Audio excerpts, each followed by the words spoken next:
Hi, I'm John Stevenson, and we're going to be looking at the Noahic covenant.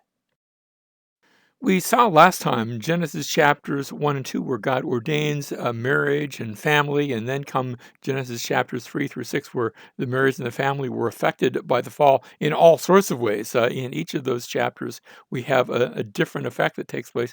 And now we're going to see how God moves to save a particular family. It's going to be the family of Noah.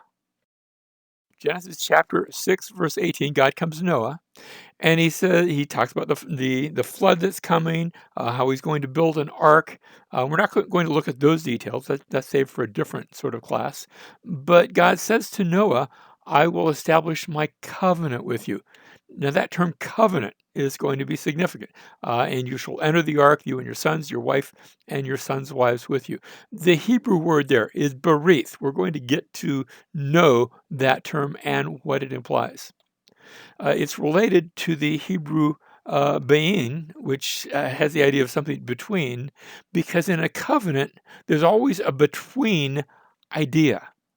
The Akkadians had a similar term, baru, which means to bind or to fetter. That was their word for covenant. And I suppose there's a sense in which covenant has both of these ideas. There's a between idea, but there's also a binding that takes place because you bind yourself in a covenant. You bind yourself to an action and to a relationship. The way they would make a covenant is they would take an animal, or maybe in this case, you have pictured a number of animals, and these animals would be killed. So sacrifice takes place in a covenant. But then the animals, if you're doing it formally, you take the animals that are dead, and now you cut them into two parts. And you make sort of a corridor. That's what's taking place. It's not a very good picture, but I think they did pretty good. And then those parties that are entering into the covenant will pass between the pieces of the animals. Now, notice the pass between the pieces is sort of a bloody mess. You're going to get bloody when you make a covenant. And that's the formal way. In fact, we have an expression, I don't know if you've heard it, an English expression where it's signed and sealed in blood. That's covenant language. And back in Old Testament times, there was this idea where you would seal a covenant, bind it with the blood of these animals. And what you were doing is you were passing between the pieces. You were binding yourself to that covenant. And you were saying, if I don't keep my part of the promise, my part of the covenant relationship, may what happened to these animals, may that happen to me. So, in effect, you were putting a curse on yourself if you broke the terms of the covenant, which means that a covenant went far beyond just, yes, I'm going to do that. It went far beyond a mere promise. It was a bonding and a binding of life and death. Several passages in the Old Testament that allude to this practice. Jeremiah chapter 34 and verse 18, where God says, I will give the men who have transgressed my covenant, who have not fulfilled the words of the covenant which they made before me, when they cut the calf in two and passed between its parts. In other words, they had actually acted out the outward elements of this covenant and what it represented, and yet they had broken the covenant. And so God says, I'm going to hold them accountable. The place where we see this is 2 Chronicles chapter 7 and verse 18, where God says, I will establish your royal throne. He's speaking to David. Actually, he's speaking to Solomon here. As I covenanted, now that's our translation. Literally, the Hebrew says, as I cut with your father David. And they didn't translate it that way, which is okay, because if they had, most people would not understand what on earth was he talking about. How did he cut David? But the Hebrew actually says, I cut with your father David, and you shall, the promise had been, you shall not lack a man to be ruler in Israel. And so notice how the word covenant doesn't even appear in the Hebrew. It's in our English text. But in the Hebrew, it just says, I cut with your father David. And it's understood that that is covenant language, that he means by that, I cut a covenant with him. You always cut a covenant. You don't sign it. You don't just make it. You cut a covenant. The place where this is seen, Haggai chapter 2 and verse 5, where God says, as for the promise which our translation says, which I made with you when you came out of Egypt. The Hebrew says, the promise which I cut with you when you came out of Egypt. And the promise was, my spirit is abiding in your midst. Do not fear. So notice how, and you don't even have to say the word covenant. You don't have to include that word berith. It's the word for covenant, but you could just say, I cut, and berith was understood. Psalm 105, verses 8 and 9. And there's a number. I'm just mentioning a few of these. He has remembered his covenant forever. Now, there the word berith is used. The word which he commanded to 1,000 generations. And notice the word covenant is italicized here, letting us know, the translators are letting us know that the word doesn't actually appear. It's understood. The reason we know it's understood, the thing which our translation says made, which he cut with Abraham. All you have to do is say the word cut, and you know you're talking covenant language, and it goes on to speak about his oath to Isaac. 1 Kings chapter 8, verse 9. And there was nothing in the ark except the 2 tablets of stone, which Moses put there at Horeb. This is speaking of in Solomon's day, when they brought the Ark of the Covenant into the temple. And there in Horeb, where the Lord, and our translation says, made a covenant. The Hebrew says where the Lord cut with the sons of Israel when they came out of the land of Egypt, and it's understood he cut a covenant. So just that word cut will actually inform you that a covenant idea is there. Those ideas of cutting and covenant were so closely linked, you only needed to say one, and the other was understood. Now, there's a difference between a testament. You know how we talk about a last will and testament? A testament versus a covenant. A testament, a last will and testament, you know how somebody will write a will. This is what's going to happen to their possessions when they die. And death activates a last will and testament. In a covenant, the death of the animal inaugurates the covenant. So a death takes place for both of these. In a last will and testament, there's no way to violate a last will and testament. And I mean, when you die, and then it becomes enacted. You might ignore it, but you can't really violate it because there's nothing really to violate. With a covenant, if you break the covenant, the penalty is death. There wasn't that kind of penalty if you ignored somebody's will. Or you might get in trouble. You might get taken to court, and those things that the will had intended would now be carried out.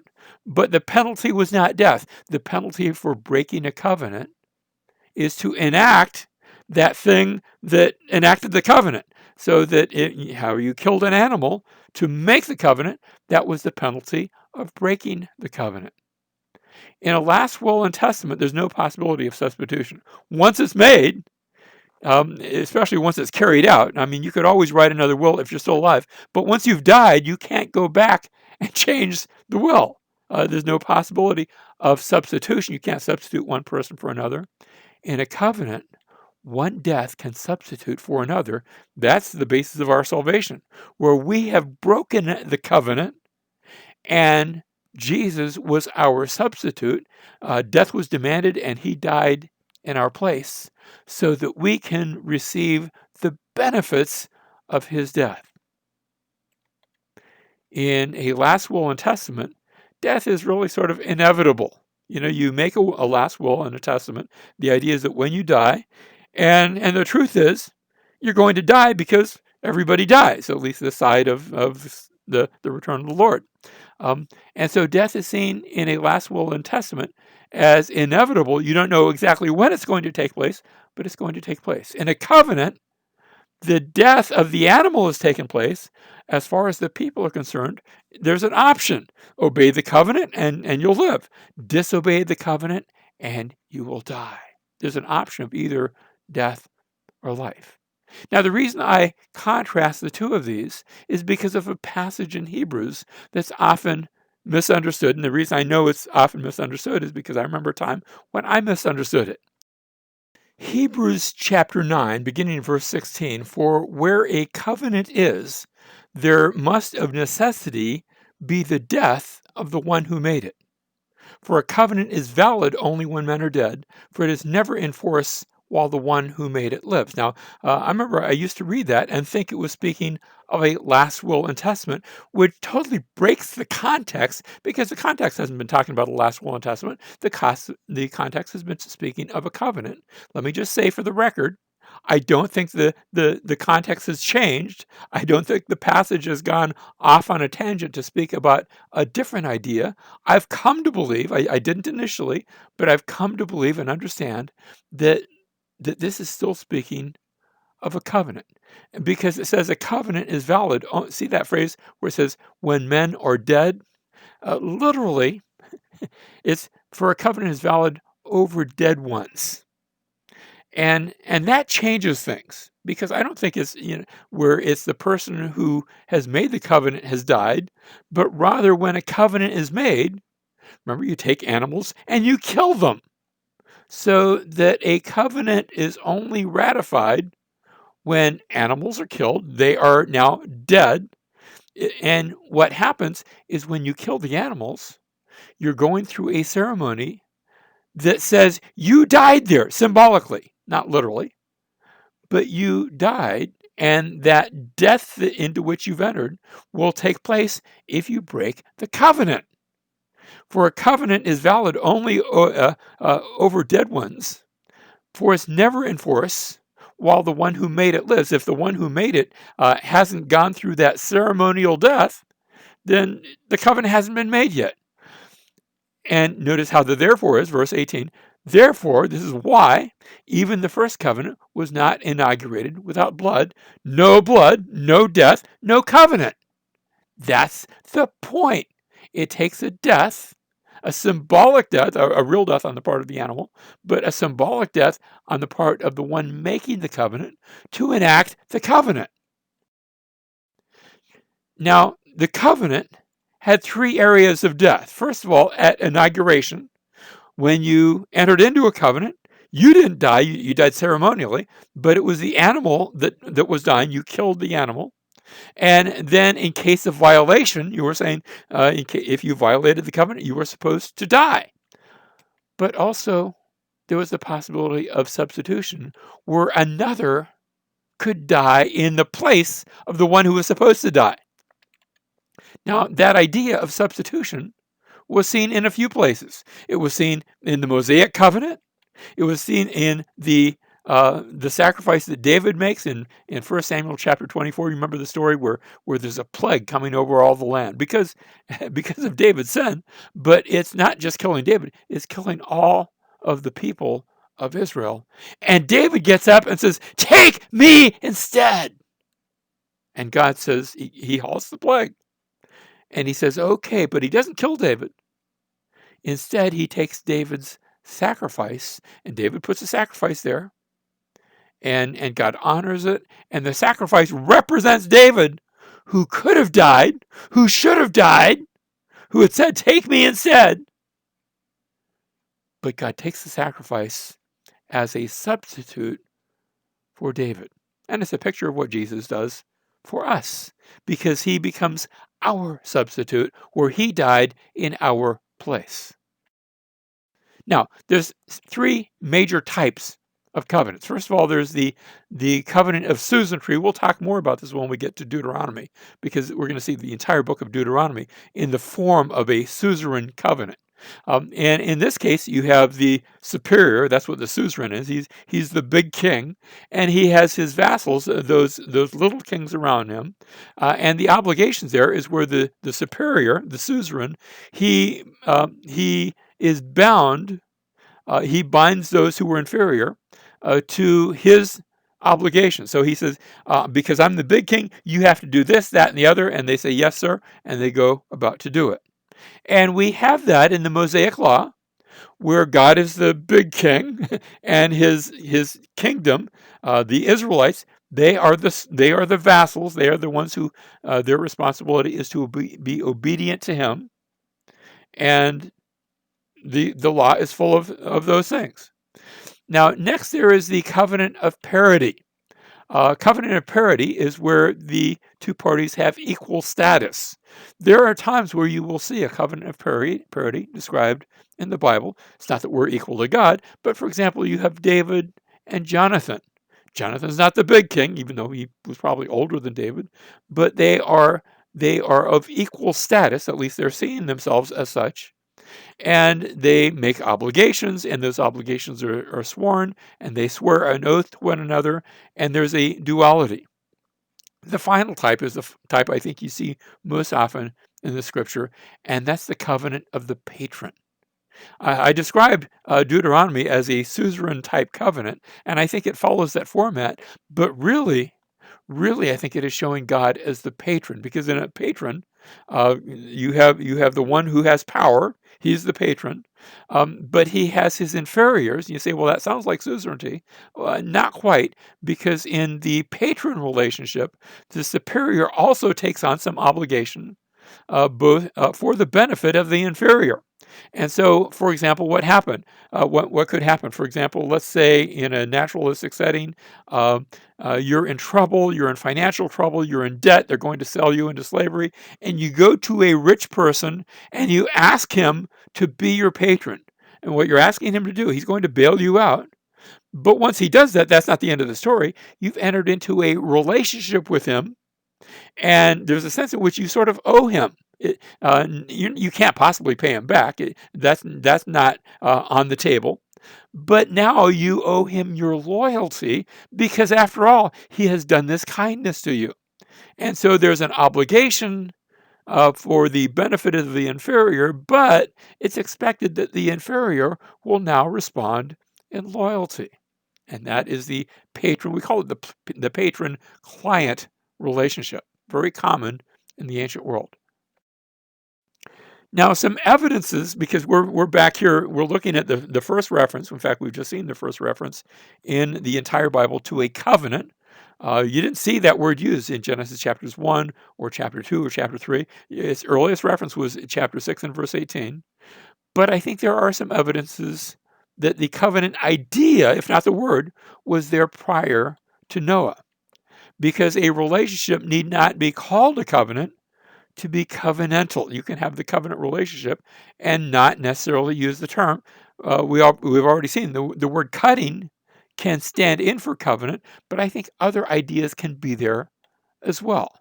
For example, marriage can be described as a covenant relationship. It is described that way when we get to the book of Malachi, that it's described in terms of a covenant. And you have marriage in Genesis chapter 2. Likewise, we can see references to the Messiah that will be there. And of course, he brought a new covenant, but you see references to the Messiah before Genesis chapter 6, all the way back in Genesis chapter 3 and verse 15. We saw that promise of the seed of the woman. I think that's messianic, and he's the bringer of the new covenant. So there's that idea, even if it's not clearly stated, that covenant idea can be there. Next, I want you to see that there are some passages which seem to use the word covenant with reference to the period before Noah, not in Genesis 1 through 5, in later passages, but they are referring back to things that happened in that earlier time in history. For example, Hosea chapter 6, beginning in verse 4, where God says, what have I to do with you, O Ephraim?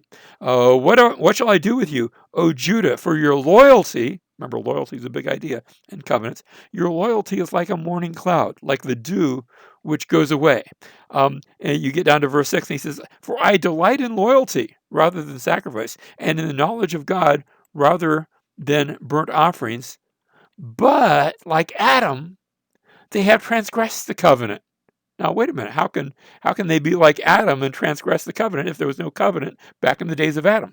That, I think, suggests that perhaps the covenant idea, if not the term, was back there in Adam. And that's why most biblical scholars will talk about an Adamic covenant.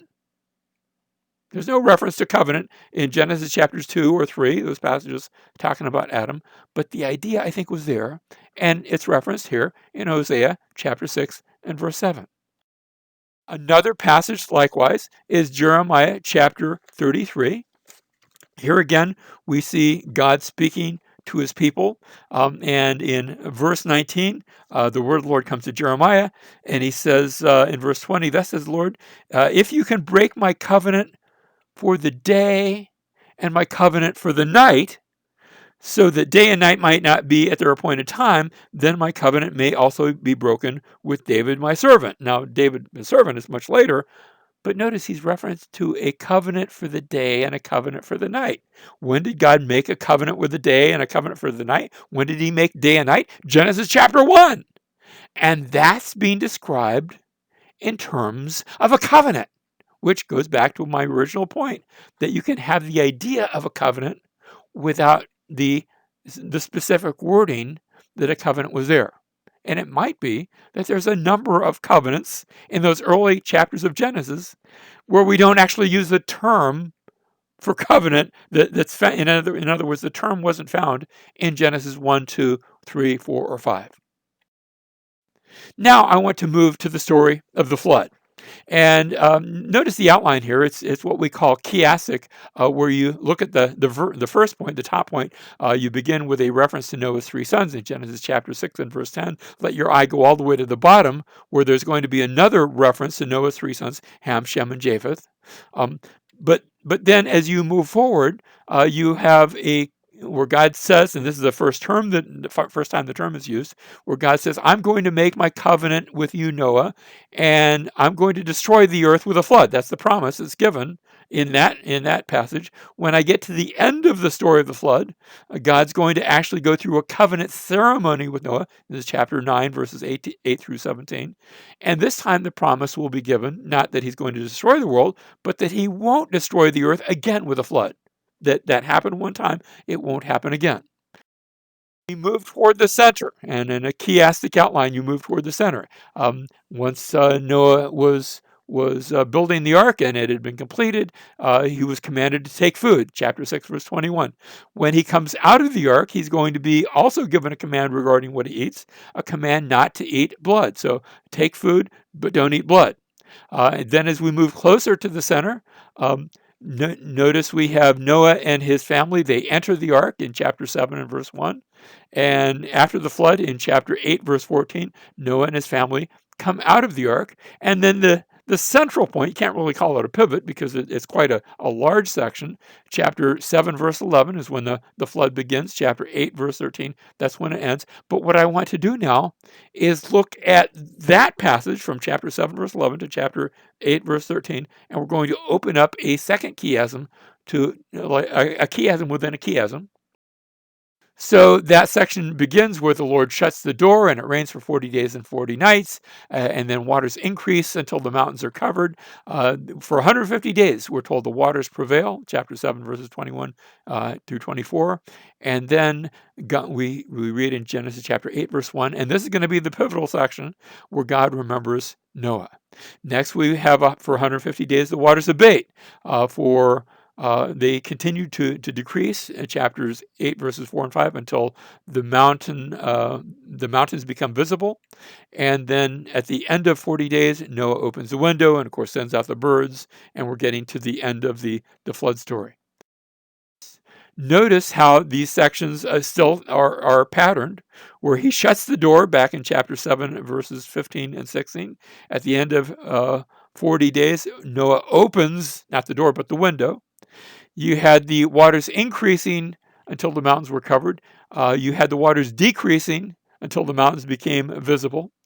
In chapter 7, verse 21, you had for 150 days the waters prevailed. A second reference to 150 days, a different 150 days, the waters are going down, the waters are abating. And the pivotal point in the entire story, in chapter 8, verse 1, this is the big pivot. God remembers Noah. You see, everything before that is the earth being destroyed, destruction coming, but then God remembers Noah. And everything after this is deliverance and redemption and God setting out to renew the earth. And so we come to chapter 8, verse 20, where we read that Noah, after he's come out of the ark, he built an altar to the Lord and took of every clean animal and of every clean bird, and offered burnt offerings on the altar. Remember when he had supplied the ark, had brought the animals into the ark, 2 of every kind, but then of the clean animals, he had brought 7 of every kind. This was so he would have the animals to sacrifice and not to lose any species or kinds along the way. And so these are now used for sacrifices. And we read that the Lord smelled the soothing aroma.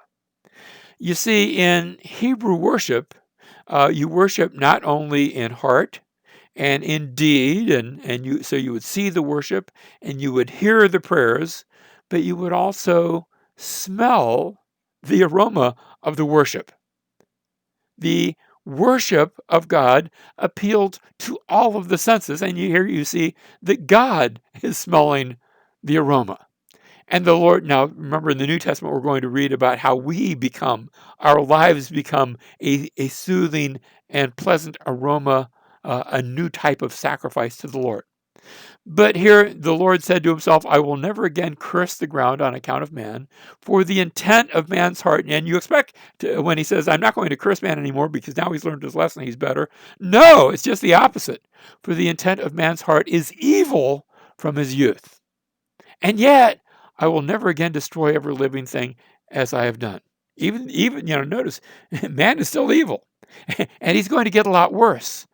But God's not going to destroy mankind, at least not now, at least not in this way. Verse 22, while the earth remains, and this is given in the form of verse, this is given in the form of a song. While the earth remains, seed time and harvest, and cold and heat, and summer and winter, and day and night shall not cease. Remember that covenant with the day, covenant with the night? That is affirmed here in these words. And the Lord blessed Noah, this is chapter 9, verse 1. The Lord blessed Noah and his sons and said to them, be fruitful and multiply and fill the earth. Now, this is exactly word for word what God had said to man in Genesis chapter 1. At the end of the chapter, he had said, be fruitful, multiply, fill the earth. That command is now given again to Noah. It's a recommissioning of the former commission, but now we're going to see some differences in the way this is carried out. Verse 2, the fear of you and the terror of you will be on every beast of the earth and on every bird of the sky. We did not read about this back in Genesis chapter 1. In Genesis 1, they were said you would subdue the earth, you would rule over the fish of the sea, the birds of the sky, the animals that creep on the earth. You would rule over them, but you did not read that the terror would be. Instead, it sounded much more like a communal, man had rulership, but it was a benign rule. But notice how this changes, because now there is a fear and a terror with everything that creeps on the ground, with all the fish of the sea. Into your hands they are given. That part's the same, but notice how there's been added a fear and a terror. Verse 3, every moving thing that is alive shall be food for you. That had not been stated, at least. Now, I'm not saying for sure that it hadn't happened, but the assumption, at least the idea we seem to get, is that had not taken place. Notice he says, I give all to you as I gave the green plant. He had said before, I give you every green plant. You can eat all you want, not that tree in the middle of the garden, but everything else. But now that changes. And it's not that you can't eat those things, but now there are other things. It's the every moving thing that's alive shall be food for you. Verse 4, only you shall not eat flesh with its life. And then he explains what that means. That is, its blood. That is, when you eat an animal, and you're allowed to eat an animal now, you shall drain the blood. There's a symbolism that takes place. You can't eat that while it's still alive. Animals don't always obey that. There are animals that eat other animals, blood and all, but you're to be different. Verse 5, surely I will require your lifeblood from every beast. I will require it, and from every man's brother, I will require the life of man. What does that mean? Well, it's explained in the next verse. Verse 6, whoever sheds man's blood, by man his blood will be shed. Now it doesn't say whoever sheds animal's blood, then you're killed because you put an animal to death. No, that was given as food. You're allowed to have hamburgers. You're allowed to to eat that which comes from another animal, not their blood. But whoever sheds man's blood, by man his blood will be shed. Now notice God had destroyed mankind. This was the flood, all except Noah and his family, because of their sin. But from now on, instead of God destroying man because of man's evil and his wickedness, it's going to be man that does that. Man is being delegated, he's being deputized to do that work of judgment that God had done previously. Whoever sheds man's blood, by man his blood will be shed. Why? How can that be? Why would you kill a person? Because, for in the image of God he made man. That is, his life is so precious. It is so precious because it contains the very image of God, that the penalty for killing a human being, the penalty for murder, is the forfeiture of the life of the one who took the life. Did you catch that? God says, I've done that before. I'm delegating that to you now. And if you take a human life, if you murder somebody in what we would say a non-legitimate way, then legitimately, by his blood, by man, his blood will be shed. Now, verse 8, then God spoke to Noah and to his sons with him, saying, now behold, I myself do establish my covenant with you. And this is back to that covenant language. But not only with Noah, and with your descendants after you. So this covenant is being made with Noah and with his family, but it will continue to others, literally to his seed. Remember that seed idea that we saw back in Genesis chapter 3? That's been given here. And your descendants, your seed after you. But not only that, and with every living creature that is with you, the birds, the cattle, and every beast of the earth with you, of all that comes out of the ark, even every beast of the earth. So that God is making his covenant, not just with Noah, not just with his descendants, but also with every living creature. This Noaic covenant is a covenant with all living creatures upon the earth. Verse 11, I establish my covenant with you, and all flesh shall never again be cut off by the water of the flood. Notice how God is obligating himself. This is the covenant of a patron. He is the patron who has rescued Noah. He remembered Noah, brought him safely through the flood. And now he promises that all that flesh will never again be cut off by the water of the flood. Neither shall there again be a flood to destroy the earth.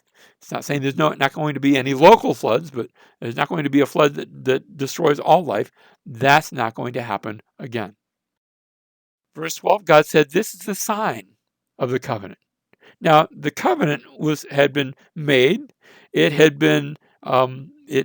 gone through the signature, in a sense, the ratification by the killing of an animal. But now we see something additional, a sign of the covenant. God says, which I'm making between me and you and every living creature that's with you for all successive nations, for all successive generations. And now he says, I set my bow in the cloud, and it shall be for a sign of a covenant between me and the earth. Now, when he says, I set my bow, of course, that is the rainbow. But the word that's used here doesn't just specify a rainbow.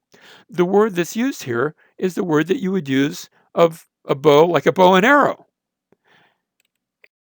And God is saying, I'm going to take my bow and arrow, and I'm going to put it in the sky. He's speaking of the rainbow, but he's using the language of a bow and arrow, which in that day was the most advanced military weapon there was, because with a bow and arrow, you could stand back from afar and you could shoot somebody that you're not next to. You could shoot somebody 10, 20, 30 feet away and kill them long distance.